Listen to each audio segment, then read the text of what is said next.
This is a video assignment description for the classroom management plan assignment. It will give hints about each section. It will give a video overview and a video explanation of each section of this assignment, um, and is a supplemental resource to the template that you see here.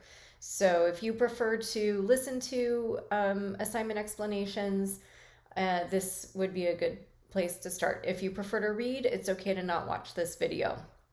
Um, but for this assignment, it's worth 50 points, and you can work into groups of up to 3. And so throughout the whole couple of weeks of class, you'll be guided through the IRIS modules, online assignments, and other activities to work on this plan. And all the elements of this plan are based on positive behavior supports and the principles of applied behavior analysis, or ABA. And so this plan will walk you through 10 different steps in order to create a comprehensive plan so that you'll be ready on your first day of instruction, the next time that you teach, or if you wanted to start implementing this, if you're currently a teacher of record and you want to put some of these into practice, it's never too late.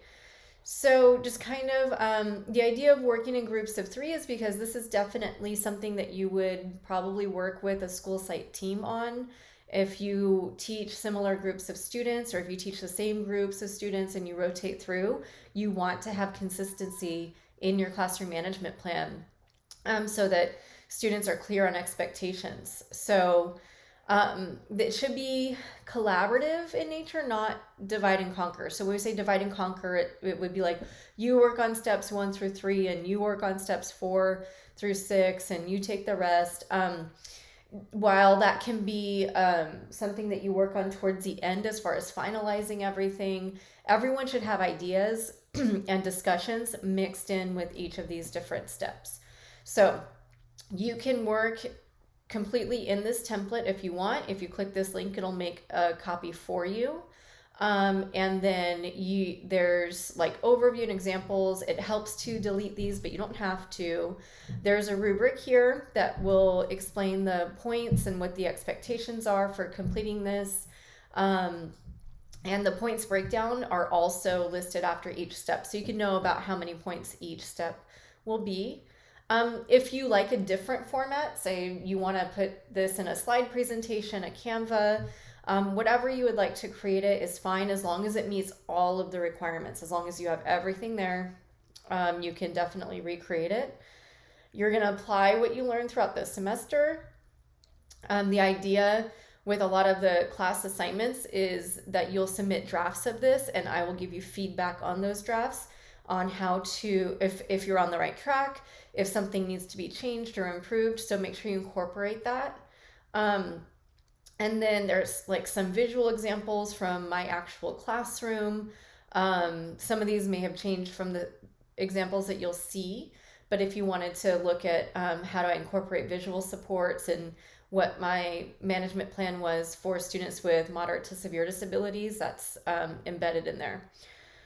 All right, and then if you're working in groups, make sure that you share, you're working collaboratively. I can see everybody's contributions, and then you share it with me as can edit. It always helps for me to look back on those. Okay, the first part, of course, I do need to know what class you're planning this for, because a classroom management plan will look very different if you're in a co-teaching classroom, for example, or if you're in RSP, or if you're in a moderate severe special day classroom. So those are some of the things to kind of think about. The grade level really matters. If there's a huge difference between rules, procedures, and your consequence interventions for kindergarten versus high school. And then your group members if you're working in pairs, and if you're in a school district, you can include that as well. So step 1 is to look at a statement of purpose. This one is 2 points. It's pretty straightforward. And this is the idea of like, what's your classroom about? Why do you have this structure? This is where you really cover a lot of those social emotional skills and the idea of like community, like you're building a classroom community. So a lot of the expectations that we like to see about trying your best, or it's okay to make mistakes, or any of those can go into your statement of purpose. You'll learn that trying your best does not really go into a rule, but it's something you can definitely put in a statement of purpose, that this is a classroom where we always try, and it's okay to make mistakes, or whatever you want to include in there. So you'll see that there's direct links. You'll be going through the IRIS module throughout the first couple of weeks of the course. And then this is a direct link to there that will remind you of what's expected. And then also those expectations are reiterated here. It's really just meant to help keep you on track, to remind you of what you've learned. And then there's some examples as well. So those are some ways. And then what you'll do, I even put a visual example from my classroom.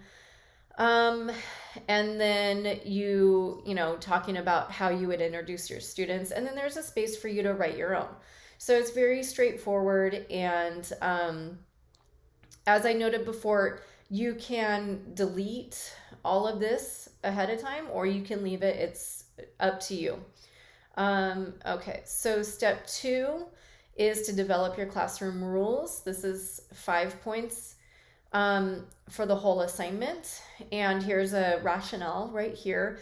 It's just rules kind of are meant to guide the everyday aspects of your classroom. Rules will cover behaviors that apply no matter what the activity is. And so you want to keep them, in general, you want to keep it open so that it applies to everything. And you have a short list of rules. They should not be too long. And whatever you cannot cover in your rules, you can put in procedures. So they should, if you have a positive behavior intervention and support team at your school site, you can definitely keep your rules aligned with those expectations, but very specific to what your classroom would look like.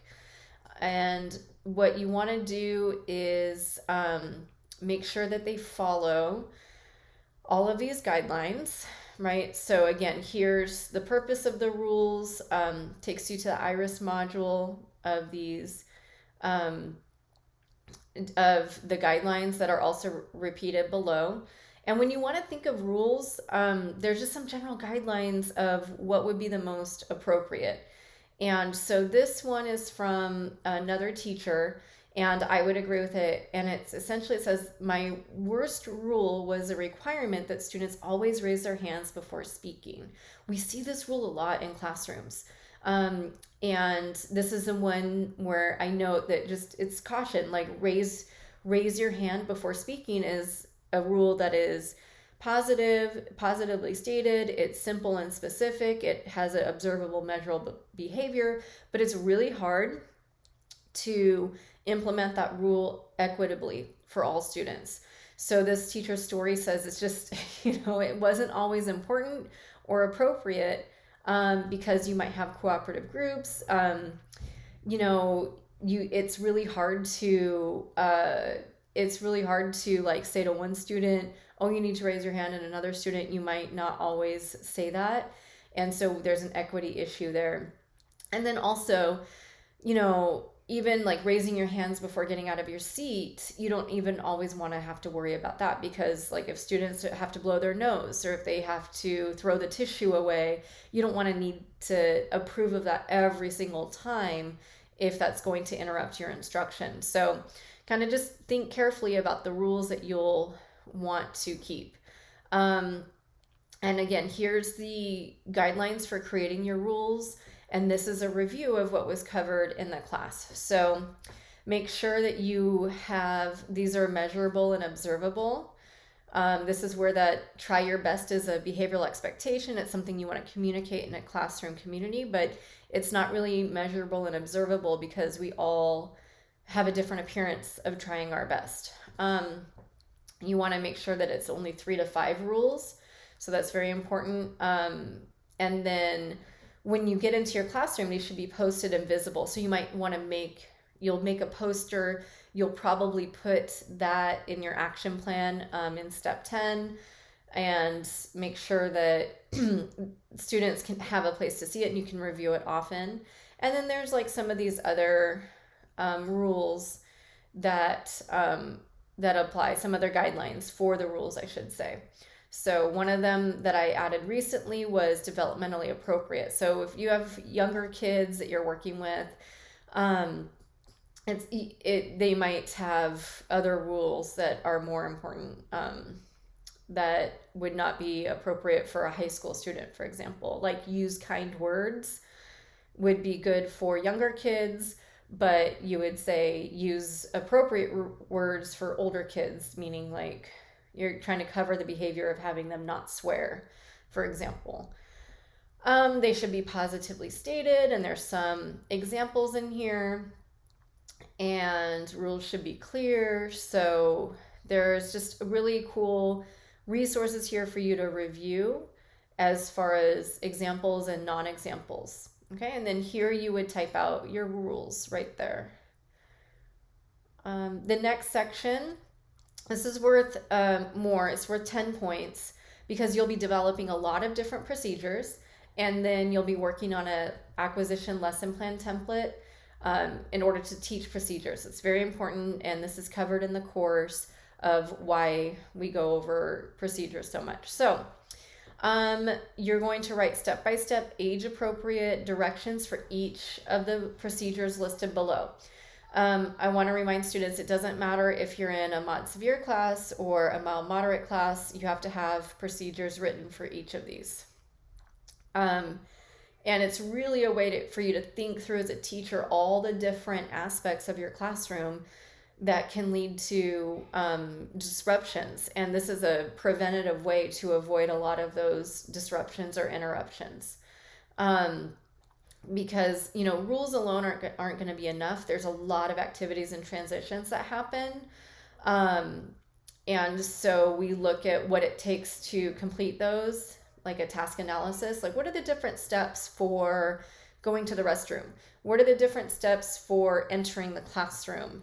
And making sure that we help students implement these and follow directions in an orderly fashion so that your classroom runs very smoothly. There might be this list is far from inclusive, like there might be a lot more procedures that you could think of specific for your classroom, but these are typically the basic procedures that would happen in most classrooms. Sometimes you might need to have visual supports, but you do not have to develop that for this assignment. You just need to write out the procedures. And then, of course, the lesson plan is very important for teaching those. So again, a reminder of where you would find some of the examples, where you would find these guidelines in the IRIS module, and then what procedures and then how to determine those. So why do we need it? Where does it happen? What does it entail? What are the different steps? And that's really the important key piece of this section is what are the different steps for the procedure? Who will use it? Okay, sometimes it might be a group of students. Sometimes it might be your instructional assistants or your paraprofessionals who might need to use the procedure more so than the students. And that's okay. It's a great way to, again, think through all the little things that happen in your classroom. Again, they should be positively stated, clear, simple, observable, and measurable. Once you develop these, some of them, the most commonly used ones, should be posted and visible. And then, of course, we teach, practice, reinforce, provide feedback, teach again. And that's really how you shape behaviors, especially positive behaviors that you would like to see. So there's some examples here, examples and non-examples. And then you would, there's some examples of what you need. And from the IRIS module, again, how and when the procedures will be taught. So for this, we have these divided into 3 areas. The first one is teacher-initiated procedures. And it could be attendance, and I'll put or lunch count. It may be something that you have to do in your classroom. It might not be, but everyone has to take attendance. And so what are going to be your procedures in your class for taking attendance? Morning and afternoon announcements. You want to make sure that students know exactly what they need to do. You might have different signals for your attention. What would you like students to do to get your attention? We always need procedures for when students arrive late to class, even if they're younger students.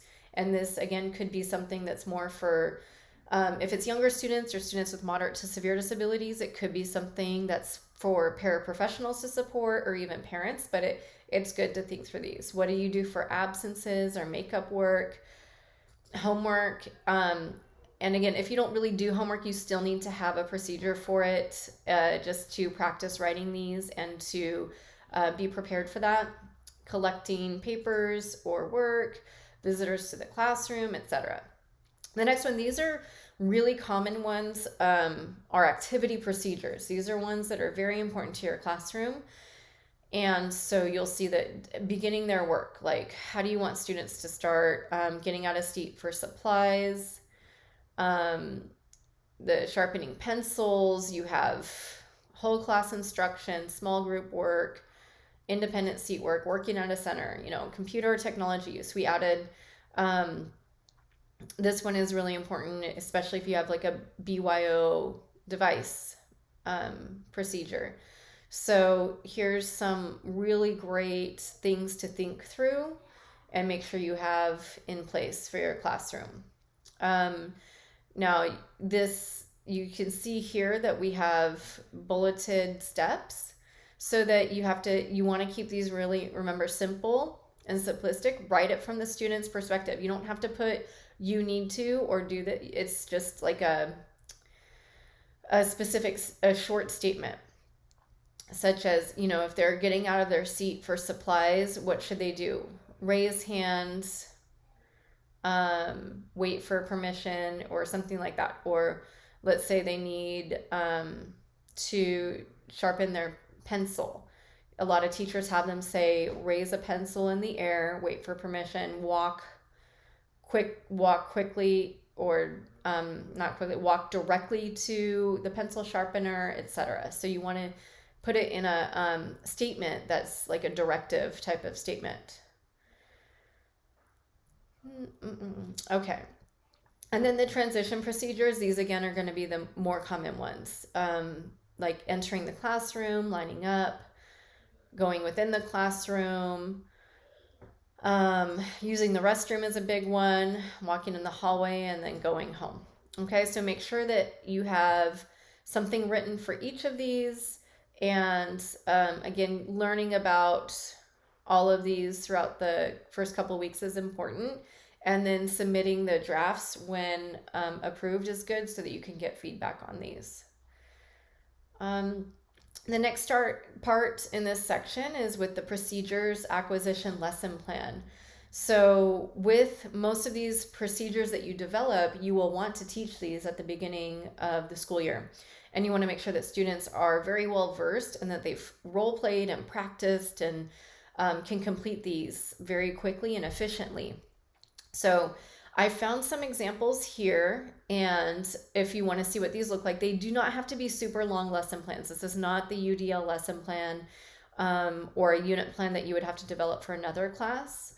And so right here, if you scroll down and you look under number 4, there are some samples at different grade levels, and these are Word documents that will download to your computer. So please check those out and notice that some of these are the initial teaching for acquisition. That's what you're writing. These are just the maintenance or booster session that you would use after a long break, when you get a new student, and etc. So the examples that you want to look at are the initial teaching. And I like that this has preschool, elementary, middle school, and high school. So lots of different examples that you can see what the lesson plan would look like. And so you'll just go through these different areas and list or bullet point and put basic ideas down of how you will want to teach these behaviors and what it would look like for a specific procedure. So for example, if this is walking in the hallway, you follow that all the way through. You would introduce the behavior and why it's important to walk a certain way in the hallway. You want to model the behavior, and you model with non-examples. We don't want students to be them non-example, because they might get a little rowdy. They might get excited and show like, oh, I'm not keeping my hands to myself so I can like hit the kid next to me. And we don't want that. We want students to practice the example and the modeled behaviors. Okay. So just kind of fill out throughout here. And again, look at the examples to really help you, because this lesson plan template does not have to be a ton of details. It just has to be enough so that you're really prepared to teach and go through one of your procedures in detail, and then it'll give you an idea of what needs to be taught for your other procedures. All right. The next step is rule reminders. These are very basic. It's 3 points, so you can bullet point what you plan to do.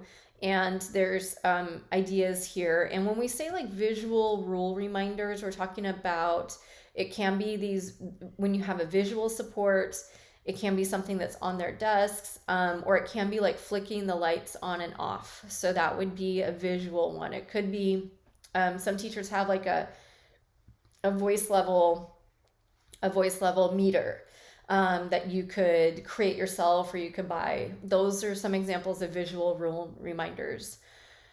And then there's some auditory ones that you could, like a bell. I've had students say there's like a water bottle, like a spray bottle, but I'm guessing that's not for students. It's just to hear the sound of a reminder. So however you would interpret these, you would just list and be specific about how you might use these, especially something like a water bottle, like a spray water bottle. All right. Step 5 is active student engagement. This is worth 5 points. You're going to do a little sleuthing, a little research, because this is what we would call like an antecedent intervention, or something that we do before to prevent behaviors. And so a lot of times with engagement, like we get behaviors that are a little more disruptive, when students get bored, dispassionate, or otherwise disengaged. So you want to promote high student engagement. All you need to do is you're going to refer to at least one of these. If you prefer to look at both, you're more than welcome. One is a video.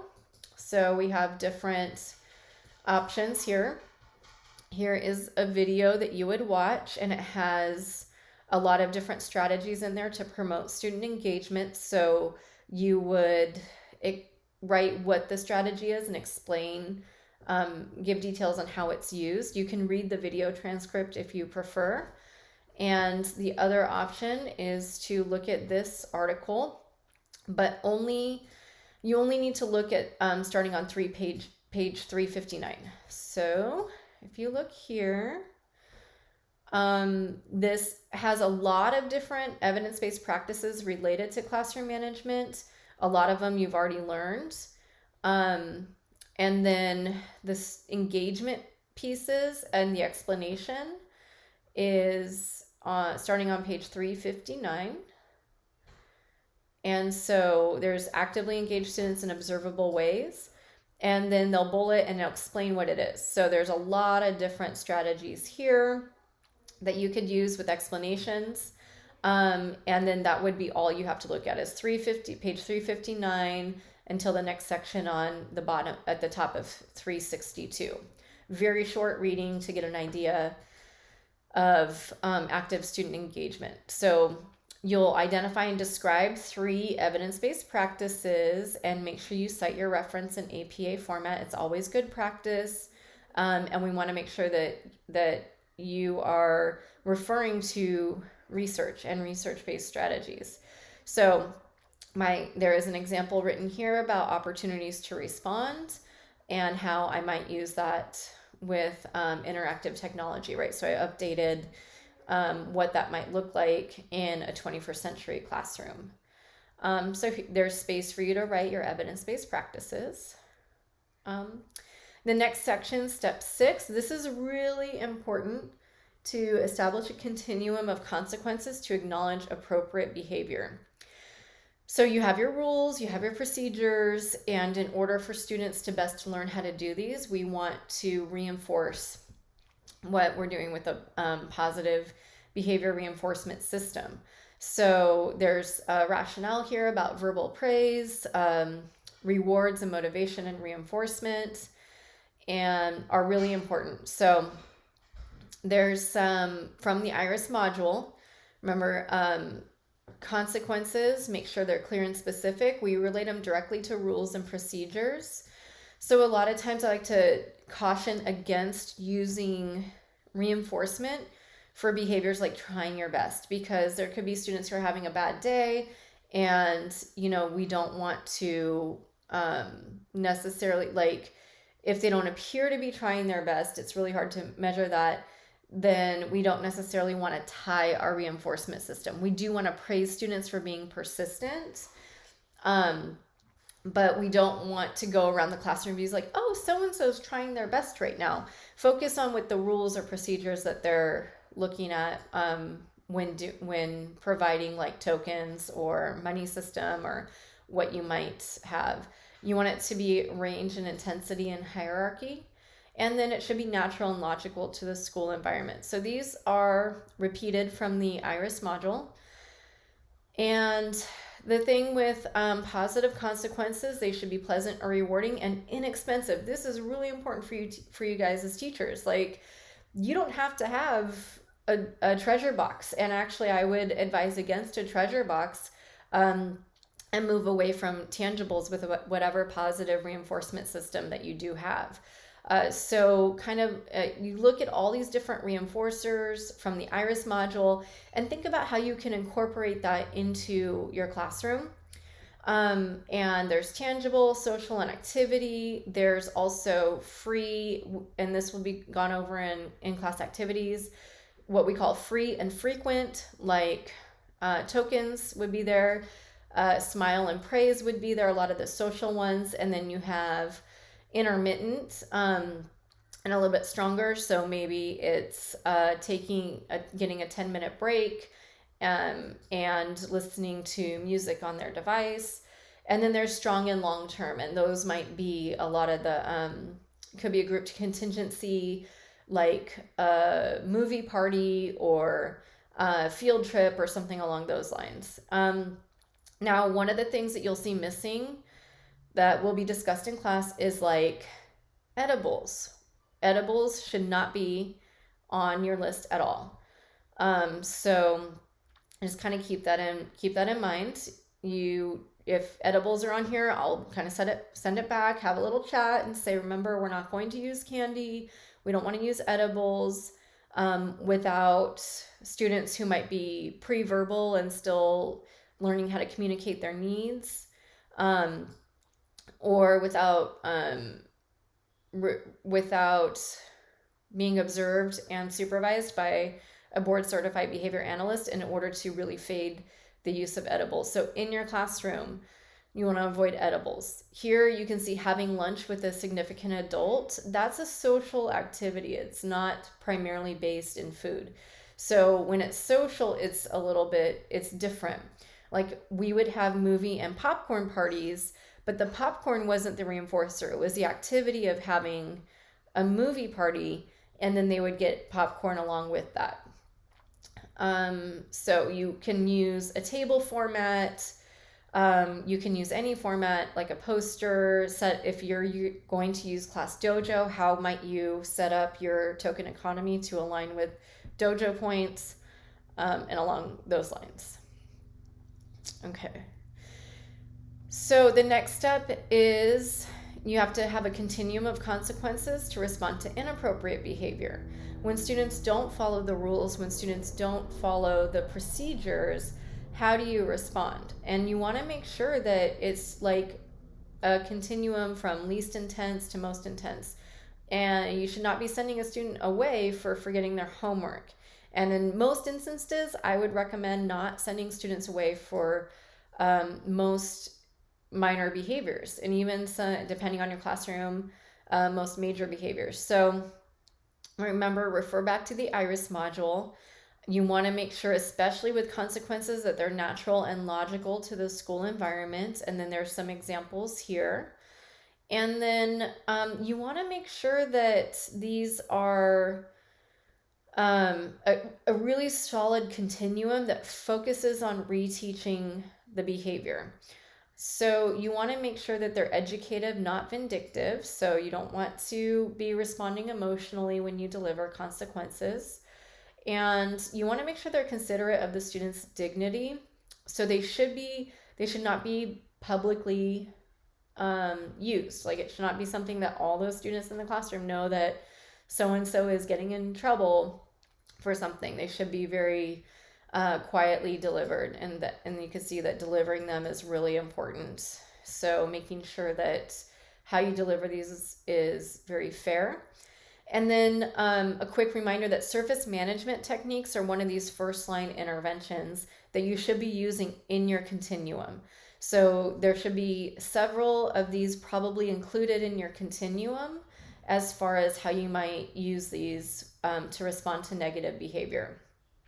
Now here's one example that has, from the IRIS module, that has a good list, but I don't like the other ones that much, because the one for secondary school has too many timeouts and detention listed, like a lunch detention, and that doesn't really, it doesn't work as well as redirection, reteaching, self-regulation, and service management strategies. So as you develop these, go back to what we've discussed in class and what you've learned, and then come up with an appropriate hierarchy that would work for your classroom. Again, if you're going to use a token economy system, if you're going to use something like Class Dojo, you can always incorporate that into your continuum of consequences to respond to inappropriate behavior. Again, like lunch detention, it just punishes you as a teacher. I don't really recommend them that much. So think about other ways that you can get students to learn the appropriate behavior through redirection, reteaching. All right. Step 8 is to establish positive relationships. This is a very important aspect of your classroom management plan. This is something that will probably technically occur first when you first start your classroom, but we ask you to include this in your classroom management plan of like how you would do that, because it's so important. These are a lot of the readings that we did for class, or that we looked at, and so you can review these and see how you can incorporate that into your responses. So just kind of explain how you establish a positive relationship with students in this box. How will you do that with colleagues, and then with families? So a couple sentences is good. Remember, it's 5 points, so it does not have to be a full paragraph, but just a lot of ideas that we've presented in class should be included in there. So, and really looking at how we can be culturally responsive and sustaining within building relationships. Okay, step 9. This is one that is more so on your own. We don't necessarily talk about it as much in class, except as a quick review. And so what you want is a crisis intervention plan to 2 different types of emergencies, because the better prepared you are with this, then you can like kind of practice it in your head, practice it with your paraprofessionals. Possibly if you need to practice it with the class, it really helps. What I'll say is, like, when I was teaching, we knew we were going to get a student who was particularly disruptive, and that we knew the student would have a difficult transition into the classroom. And so about a week before the student arrived, we would have role play situations with everybody else in my class to respond to the behavioral situation. And essentially, in that situation, we would have the students and paraprofessionals in my class gather things for their learning. And then I had an extra classroom across the way that was open for us. And we would say, like code blue or something like that, and then practice with the students to pick up their things, walk in an orderly fashion, and go to the other classroom while me and another paraprofessional would role play and stay behind to deal with the behavioral situation of another student. So those are some things that we would describe specifically, all the different steps that you have to take in order to respond appropriately. It's included here. So we don't go through this whole part of the module for part 2, but if you want to understand the rationale behind it and hear another expert, and then you can see some kind of examples of what it might look like, right? So behavior crisis plan and some of the ideas that would need to happen in that case. So we want you to think of a medical emergency and a behavioral emergency, because they might look very similar, but also a little different. So here's some examples for behavior. A student throws a tantrum, and you have the description of what those tantruming behaviors would look like. So for example, the student gets out of their seat, they begin throwing items across the room, they begin throwing items and aiming at people and hitting people. They knock over a table and attempt to make physical contact with adults in the classroom. So that would be a observable, objective description of those behaviors.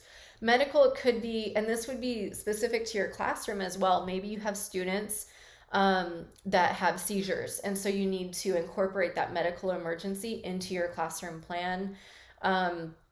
Maybe you have students that might have more toileting accidents.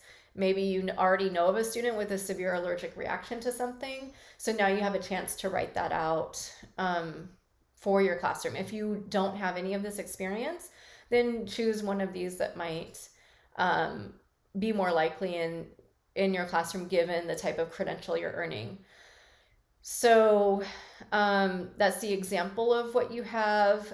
Who will seek assistance and how? So depending on what your classroom looks like, again, you want to make sure you've specified who will get help and then how. So for example, in a medical emergency, if you're an RSP teacher and maybe your aide is not with you at that point, you might specify to a student to go to the office and get so-and-so, and that would be, you would say their name, tell them to go get a specific person in the office while you deal with the medical emergency, and etc. So who will be notified and how? It's really important that you follow up with folks. If you have a behavioral emergency, and if you have to do any restraints, you're required by law to file a report and notify the parents within, I think it's 24 hours of that use of restraint or even seclusion. So make sure you're taking that into consideration. What do you want the rest of the students to do? This is very important. With the description I gave above, we trained my students to essentially also ignore the bad behavior. So we would teach them to either keep doing their work or not say anything. Adults, we would be role playing the behaviors that we thought a student would use and we didn't want them to see. And then other adults would tell them, oh, remember, look over here, don't look over there. And then we'd reinforce them for ignoring the behaviors that we wouldn't want them to see. So what are you going to do when the crisis is over? And then how you'll respond maybe once they return to class. So kind of like debriefing, de-escalating from the IRIS module on addressing disruptive and non-compliant behaviors, the acting out cycle. You'll see some relationship between these concepts as well. Okay, and the last step in here is the action plan. And you want to make sure that now you put everything in place. You have your rules written, your statement of purpose, procedures, and everything else. How are you going to get your toolkit together? How are you going to teach the plan and share it and then review it? So this is presented in the IRIS module. And then there's like a lot of example objectives for each of the sections that you need to look at. And then here's your action plan. And in order to meet expectations, at least 3 objectives per area. So the table's set up for you to meet that. If you wanted to do 4, I included 4 in here. And you just kind of complete that all the way through for developing a toolkit, teaching the plan, sharing it, and reviewing it. So, and then you'll be ready, and then you'll have a fantastic classroom management plan. And on the first day of school, you will be ready to start teaching your students how to be successful in your classroom. All right, thanks for watching.